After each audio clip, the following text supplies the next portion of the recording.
Hello, everybody, and welcome to Swampy Comics. I'm Swampy, and today we're going to be throwing all the new comics that came out this week of February 4th, 2026, into the Guy Gardner tier list. I mean, not all the comics, but the ones I picked up for my stack.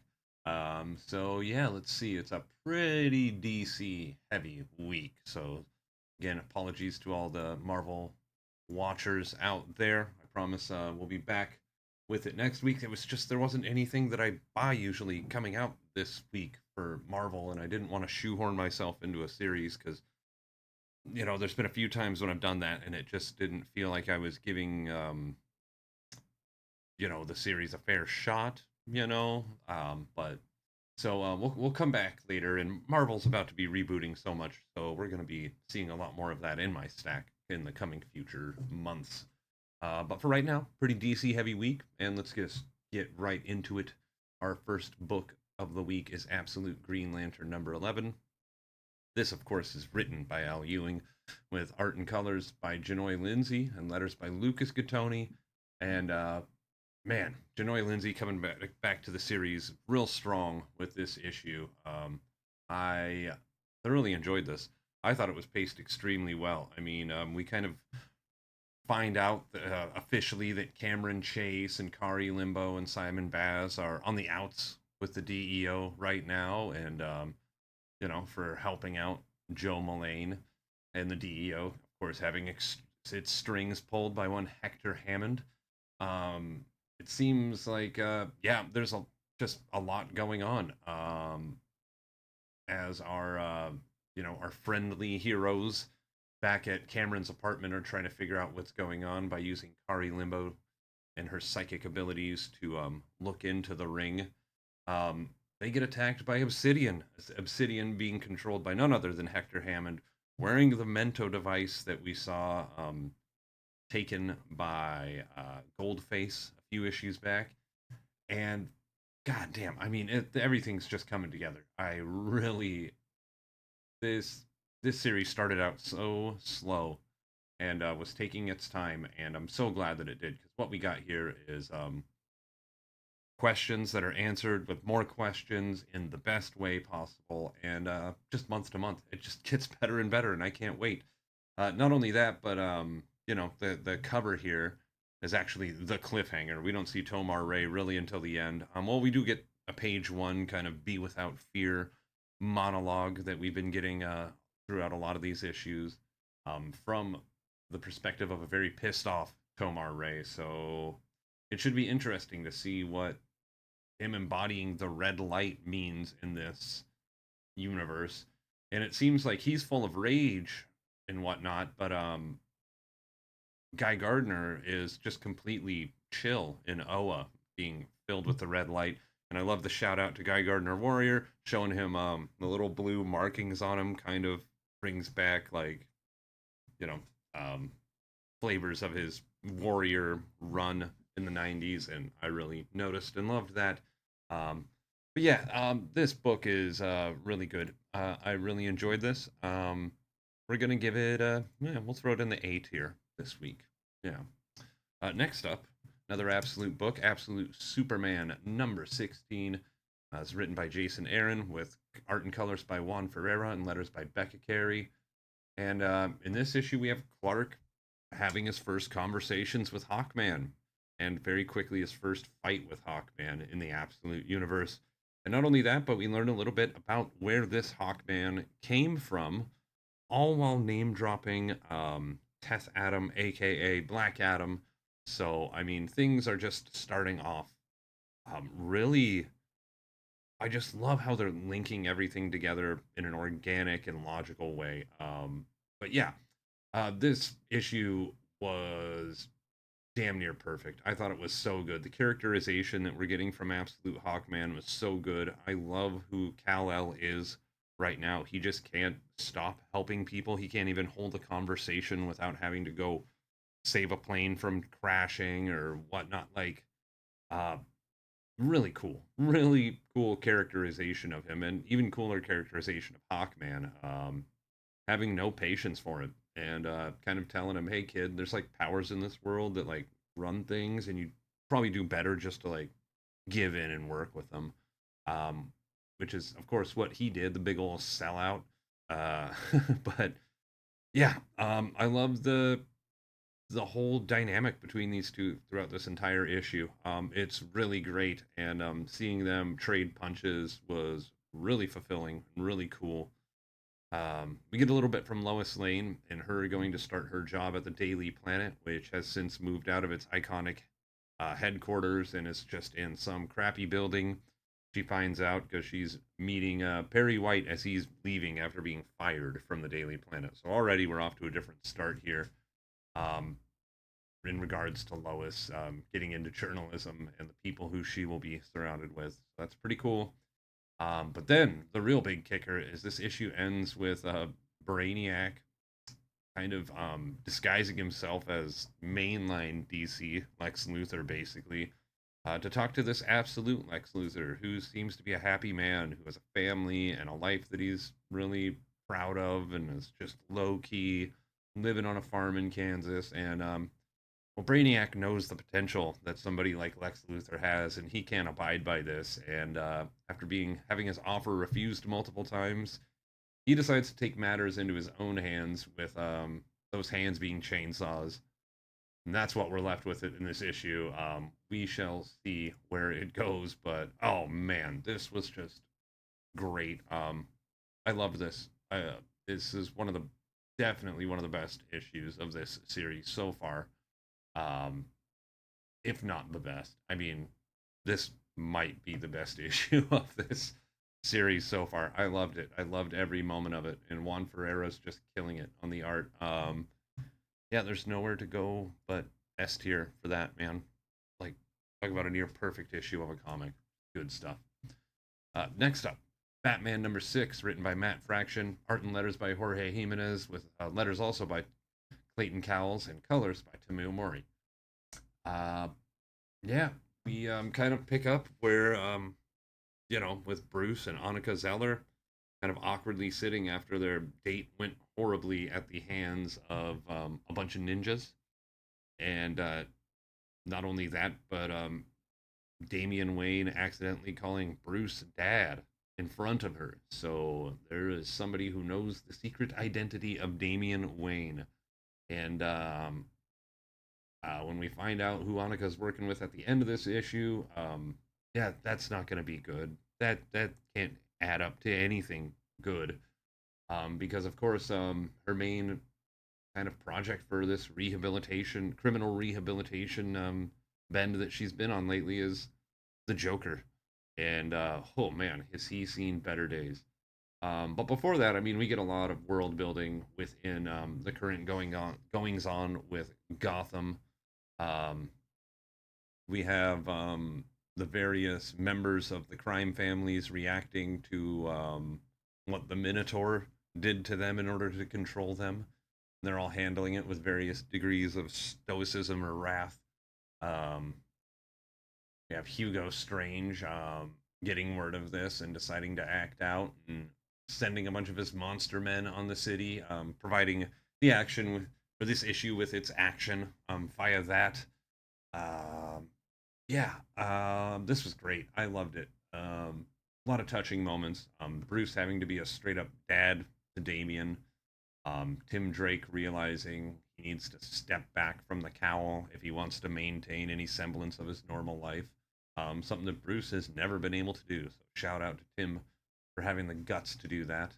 Um, yeah, I just really Matt Fraction's run is off to a kicker. We're 6 issues in, and this is just great. I love it. I can't wait to, like, this is one of those books that I own in floppies, but I'm going to be buying in trades so I can read it whenever I want. I even got the giant edition of issue 1,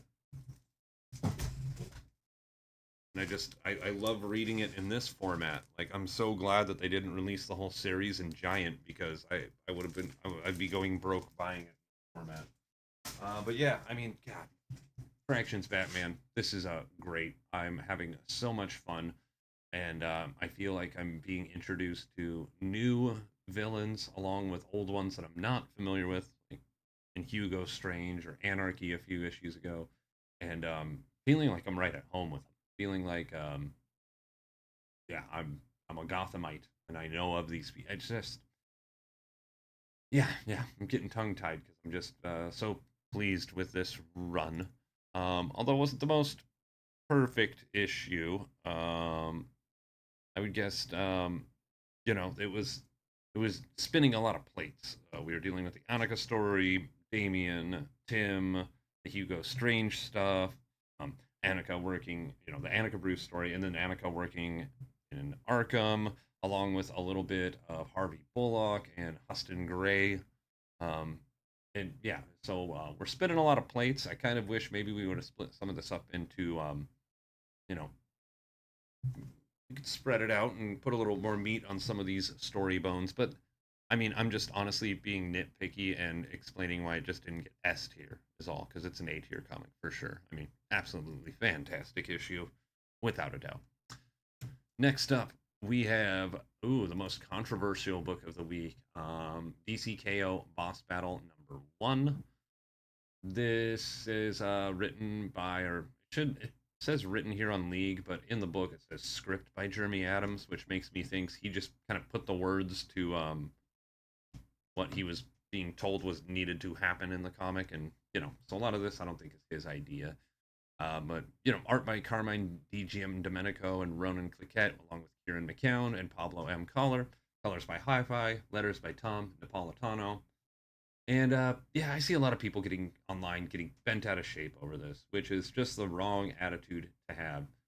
Because was this satisfying in the end with the way that it was handled? No, no. Yeah, I'll definitely criticize it for that. But I mean, this was always marketed as nothing more than we wanted to do a fun thing and bang some toys together with no consequence. They gave no airs that this was supposed to matter at all. They were just trying to, you know, have do something fun in the world of comics, and I feel like they shot themselves in the foot by not making this like a double size or a giant size, like a big 100-page thing to really put the meat on the bones of these conflicts, because some of them really are just absolutely nothing. I mean, the Joker Annabelle one is nothing, but that's funny and it works in my opinion. But yeah, really short shrift giving to Batwoman and Vampirella, and definitely Wonder Woman and Red Sonja. And for me, Star Sapphire and Sabrina, they didn't even fight. Nothing really even happened there. But am I glad that this exists and that I own it? Yeah, yeah, I sure am. I think the message that we as fans need to send about this kind of stuff, because, oh, wait, first of all, let me say this. If you don't think this is your type of comic book, then don't buy this. It's very clear what it is. It's Sub Zero and Superman and Homelander and Black Lightning on the same cover together. Like, this is silly popcorn nonsense. So if that's your feeling about it heading in, then you're already on the wrong page with enjoying this kind of comic book stuff. But I just feel like we should say we want more of this kind of stuff though, but just more fleshed out and done a little better. But hopefully that's what they're hearing, and hopefully we get something similar but to a much bigger size and fulfilling way um, in the future. But we'll see. All in all, I'm glad this exists. Highlights for me were the Superman Homelander stuff was fine. I liked it, but Joker Annabelle was very funny. I loved Lex Luthor and Sam from Beneath the Trees Where Nobody Sees. I thought that was definitely a highlight. And not only that, but the face that Batwoman made when she first saw Vampirella was perfect. Yeah. But all in all, this was fun. I just wish it was a little more. So DC in the future, just give us more of this. Um, but yeah, we'll just go. Kind of a weak C tier, honestly. The best part for this for me was the Jamal Campbell cover, honestly, because do you think if the world just paid Jamal Campbell enough, he could just draw all comics ever, all the time? Because I would love that. No hate to any other artists, but Jamal's just my favorite right now. That's all. But let's stay in DCKO for one more issue. We got DCKO Knightfight #4. It's written by Joshua Williamson with art by Dan Mora, colors by Triona Farrell, and letters by Tom Napolitano. This brings to a close Bruce's little detour in the DCKO tournament where he goes up against all of his Robins. And in this one, we get the final Robin, his son, Damian Wayne. And in this little fake reality, Damian's done it. Gotham's a better place. It's a safe place. It doesn't need a Batman. And Bruce has a grandchild, and everybody's happy. And I just, this was fun. It's hard for me because I just have no connection with Damian, and he's like one of my least favorite DC characters. I'll just be honest. But I did really like this, and I thought adult Damian. I mean, you see it on the cover here, like that suit. He looks like such a badass with that sword and stuff, and kind of like, yeah, just kind of makes Batman look a little lame by comparison, because that version just looks so damn cool. Um, but yeah, this one, it was just kind of funny. I don't know. I liked it, but like it was just I don't know how do I word this. It was just I don't know. It's weird when you can tell something is good, but you just have no connection to a lot of the emotional weight of it. And that's how I felt about this. Like I knew I was reading something good, but it wasn't making me feel anything. Like reading that people were tearing up reading this or whatever. I'm just kind of like, yeah, sure. I mean, oh yeah, what if Bruce was happy? But his subconscious knows that he can't let that happen. So even in his mind, his bat family tells him like, "Nah, get out of here. You can't be happy." I thought that was pretty great. But then, of course, Batman being Batman, he's figured out a way back into the DCKO tournament, whatever that's going to mean. Um, this DCKO event gets weirder and weirder the longer we go, but it was kind of advertised as such, so not a huge issue. But yeah, really good, really weird issue, but good. Bringing Knightfight to a close in a positive manner. I thought it was really cool, and the Dan Mora art is just top tier. Really, really great stuff. So yeah, I think I'll just give this one. We have a B tier. Um, oh, let me. Oh, I see what I did. There we go. But all right, let's move on to our next book. Not a DCKO book, but almost feels like it. DCAEW number one. It's written by Steve Orlando, art by Travis Mercer, colors by Andrew Dahlhaus, letters by Josh Reed, and edited by Michael McAllister. I just auto read edit. I never read editors, so there you go, Michael. Big ups from me. Um, but yeah, let's see here. Hey, this was just silly and awesome and fun. AEW is my preferred wrestling company. Um, but again, like with Boss Battle, like maybe make this a little bigger because I did kind of enjoy that we got a taste of everybody and who they're hanging out with. Um, Kenny Omega battling Bane, Guy Gardner hanging out with Will Os or John Moxley. We got Swerve Strickland hanging out with Jon Stewart, fighting dinosaurs. Yeah, it's all really fun nonsense, and I'm here for it. Give me more nonsense wrestling with this is just so stupid in the best way. I really did like it a lot. Um, I just wish it was a little more fleshed out. I wish there was a little more um, cotton candy on the spindle. You know what I mean? Because I'm not gonna say meat on the bone because that's not what we're getting here. This is all nonsense treats, but nonsense in the best way possible. They've had this the whole multiversal or wham wrestling across the multiverse thing coming more and more in the DC universe, and throwing the AEW characters in there really works perfect. And they're after this belt that's been shattered, and the belt is not made out of nth metal, but element X, the very you know material of creation itself. And this is just silly. I don't know. It's I'm having a hard time describing this because absolutely nothing happened in this, but I absolutely had a blast and just wanted more of it. That's why it's getting a B tier instead of A tier. But I mean, for what it set out to do, this comic nailed it. Yeah. So if you're not a wrestling fan or not even an AEW fan, you're not gonna like this. This is niche as niche gets, in my opinion. This is one of those things that I feel like is made for me. You know, having John Moxley team up with Guy Gardner, I'm just like, come on now, like what? Come on now, like, are they writing comics for me? Is my life the Truman Show and nobody's telling me? That's how it feels sometimes, especially with Lobo and Zatanna coming out later this year. And anyway, gonna get sidetracked. We got two more comics to talk about. Let's just jump into our second to last one. We got JSA number 16, Year 1, Chapter 4. It's written by Jeff Lemire with art by Gavin Guidry, colors by Luis Guerrero, and letters by Steve Wands. And in this issue, we have the majority of our characters coming together.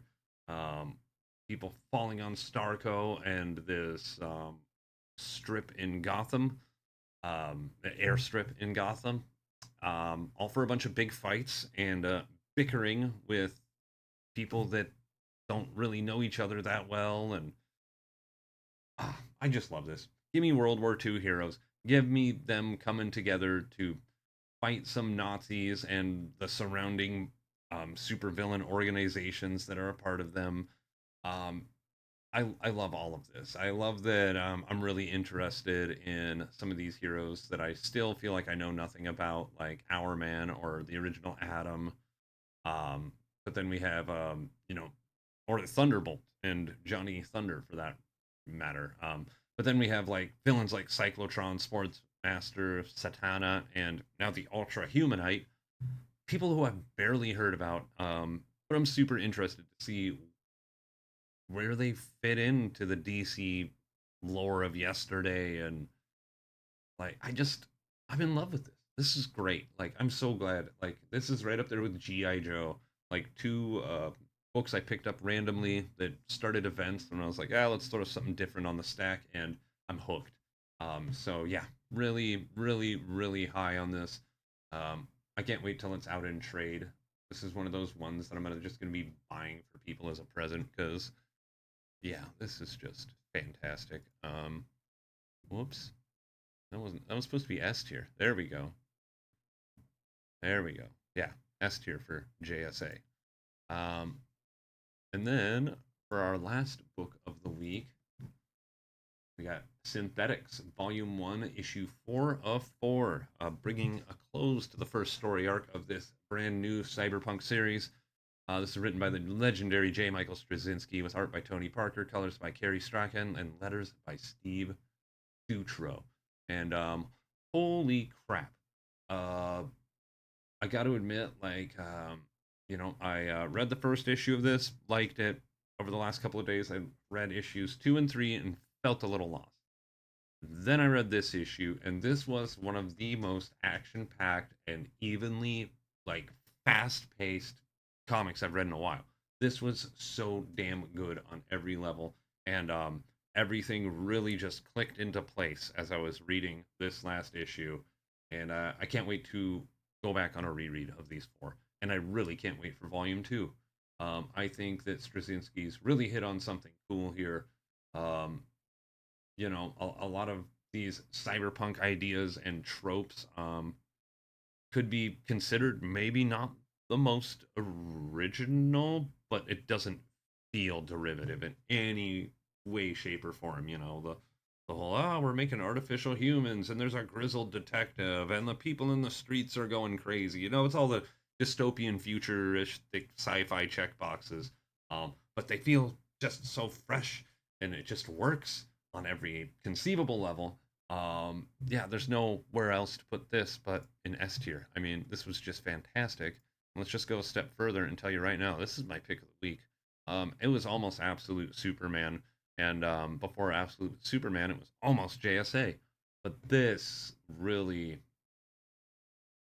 got me. This last issue was just like listening to Carpenter Brute and just Absolutely having a ball bouncing through this issue as it ping pongs back and forth in between all our groups of characters as they're converging on the birth of this artificial human.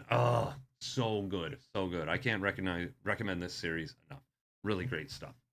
But yeah, there we go. That's our comics for the week. So thanks for watching. Uh, give a like and a subscribe if you could. I would really appreciate it. It's fun to see it. It helps a lot. Or leave a comment below. I'd like to chat and hear from y'all and, see what y'all are reading. Or if you didn't like something, I'd like to hear why. Or if you really love something as well, I'd love to hear why. All comments are welcome as long as they're, you know, polite and classy. But anyway, thanks for watching, folks. We'll catch you in a few days when we do our previews for next week's comics. But until then, stay safe out there and keep reading.